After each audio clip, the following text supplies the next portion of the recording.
ಮಂಗಳೂರಿನಲ್ಲಿ 13Fನ city bus ಸಿಬ್ಬಂದಿಗಳು ಮಾನವೀಯತೆ ಮೆರೆದಿದ್ದಾರೆ.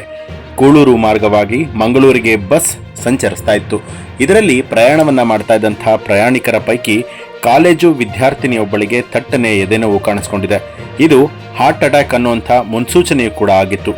ಕೂಡಲೇ ಎಚ್ಚೆತ್ತಂತಹ ಬಸ್ನ ಚಾಲಕ ನಿರ್ವಾಹಕರಾದಂತಹ ಗಜೇಂದ್ರ ಕುಂದರ್, ಮಹೇಶ್ ಪೂಜಾರಿ, ಸುರೇಶ್ ಎಂಬುವವರು ಕೂಡಲೇ 6 ಕಿಲೋಮೀಟರ್ ದೂರದಲ್ಲಿದ್ದಂತಹ ಕಂಕನಾಡಿ ಆಸ್ಪತ್ರೆಗೆ ಆಂಬ್ಯುಲೆನ್ಸ್ ಮಾದರಿಯಲ್ಲಿ ಹಾರ್ನ್ ಹೊಡೆಯುತ್ತಾ ಕೇವಲ 6 ನಿಮಿಷಗಳಲ್ಲಿ ಕ್ರಮಿಸಿ ವಿದ್ಯಾರ್ಥಿನಿಯನ್ನ ತುರ್ತು ನಿಗಾ ಘಟಕಕ್ಕೆ ಕೊಂಡೊಯ್ದು ಆಕೆಯ ಜೀವವನ್ನ ಉಳಿಸಿದ್ದಾರೆ.